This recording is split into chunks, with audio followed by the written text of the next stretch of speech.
இன்று நமது பதிவில் பார்க்க போவது வீட்டில் கரப்பான் பூச்சி தொல்லையை எளிதாக விரட்ட இதை ட்ரை பண்ணுங்க. தெரிந்து கொள்வதற்கு முன் நமது சேனலை சப்ஸ்கிரைப் செய்து கொள்ளுங்கள். வீடியோவை முழுவதும் பாருங்கள். வாருங்கள் தெரிந்து கொள்வோம்.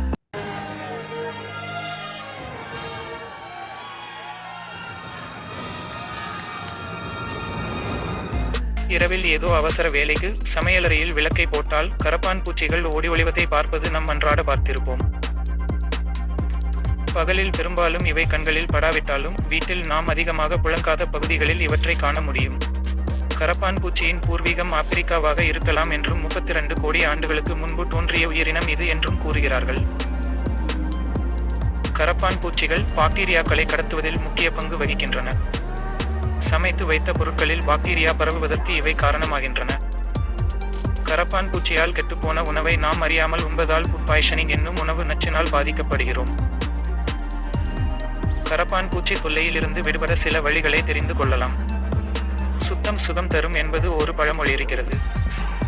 வீட்டை சுத்தமாக பேணினால் கரப்பான் பூச்சி தொல்லை வராது. மேசையில் சிந்திய உணவுப் பொருட்களை அப்படியே விட்டு விடுவது, பாத்திரங்களை கழுவாமல் போட்டு வைப்பது இவையெல்லாம் கரப்பான் பூச்சிகளை சிவப்பு கம்பளம் விரித்து வரவேற்கும் செயல். கரப்பான் பூச்சிக்கு உணவு கிடைக்காத அளவுக்கு வீட்டை சுத்தமாக வைத்துக் கொண்டால் அவை தாமாக வேறிடம் பார்த்து சென்றுவிடும். கரப்பான் பூச்சியை ஒழிக்கும் நவீன சாதனமா என்று கிண்டலாக கேட்காமல் கடைகளில் கிடைக்கும் பேட்ரப்களை வாங்கி பூச்சிகள் வரும் இடத்தில் வைக்கலாம். ஒரு கரப்பான் பூச்சி இதை உண்டுவிட்டால் மாட்டிக்கொள்ளும் அத்தனை கரப்பான் பூச்சிகளுக்கும் அந்த விஷம் பரவி எல்லாமே இறந்து போகும். இல்லை என்றாலும் மாட்டிக்கொள்பவற்றை மொத்தமாக அகற்றிவிடலாம். குளியலறைகளில் சமையலறையில் குழாய்களிலிருந்து ஒழுகும் தண்ணீர் கரப்பான் பூச்சிகளை வீட்டில் தங்க வைக்கும்.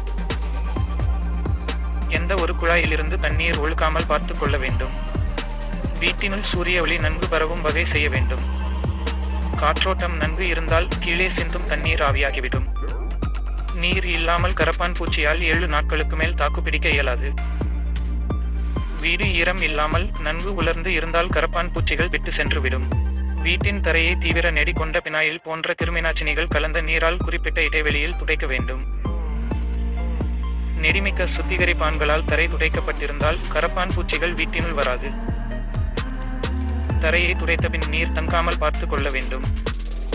போரிக் அமிலம் மற்றும் போரிக் அமில பொடி ஆகியவை கரப்பான் பூச்சியை துரத்தியடிக்கும் தன்மை கொண்டவை. கரப்பான் பூச்சிகள் வீட்டினுள் வரக்கூடிய பகுதிகள் அவை தங்கும் பகுதிகளில் போரிக் ஆசிட் பவுடரை தூவி வைக்கவும். வீட்டினுள் போரிக் ஆசிட்டை தெளிக்கலாம்.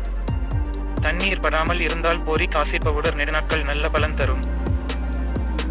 பிரிஞ்சி அல்லது பிரியாணி இலை. வீட்டில் குழந்தைகள் இருக்கிறார்கள், பூனை போன்ற செல்ல பிராணிகள் இருக்கின்றன, வேதிப் பொருட்களை எப்படி பயன்படுத்துவது என்று திகைக்கிறீர்களா? கவலைப்படாதீர்கள். பிரியாணி இலையை கரப்பான் பூச்சி வரும் இடங்களில் போட்டு வைக்கலாம். அவற்றின் நெடி கரப்பான் பூச்சிகளை விரட்டிவிடும். பிரிஞ்சி அல்லது பிரியாணி இலைகளை துண்டாக்கி வீட்டின் மூலை முடுக்குகளில் போட்டு வைத்தால் பூச்சி பிரச்சனை ஒழிந்துவிடும். குழந்தைகளுக்கோ வயதானவர்களுக்கோ செல்ல பிராணிகளுக்கோ எந்த தொல்லையும் நேராது. கரப்பான் பூச்சிக்கு குளிர் ஒத்துக்கொள்ளாது. கோடை காலத்தில் கரப்பான் பூச்சிகள் சுறுசுறுப்பாக இருக்கும். இறக்கை முளைத்து ஆங்காங்கே பறந்தும் தொலை தரும். ஆனால் குளிர்காலத்தில் அவை அவ்வளவு உற்சாகமாக செயல்படாது. ஆகவே முடிந்த அளவு வீட்டை குளுமையாக வைத்துக் கொள்ளுங்கள். அப்போது கரப்பான் பூச்சி தொல்லை குறையும். நோய் பரப்பும் இந்த பூச்சிகளை வீட்டினுள் வைத்திருப்பது நாமே ஆபத்தை வரவழைப்பது போன்றது. ஆகவே வீட்டை குளுமையாக அதே சமயம் சுத்தமாக வைத்துக் கொள்வோம். கரப்பான் பூச்சி தொல்லையிலிருந்து விடுபடுவோம், ஆரோக்கியமாக வாழ்வோம். இதை அனைவருக்கும் பகிருங்கள். மேலும் பல பதிவுகள் பார்க்க நமது சேனலை சப்ஸ்கிரைப் செய்து கொள்ளுங்கள். மீண்டும் ஒரு பதிவில் சந்திப்போம். நன்றி, வணக்கம்.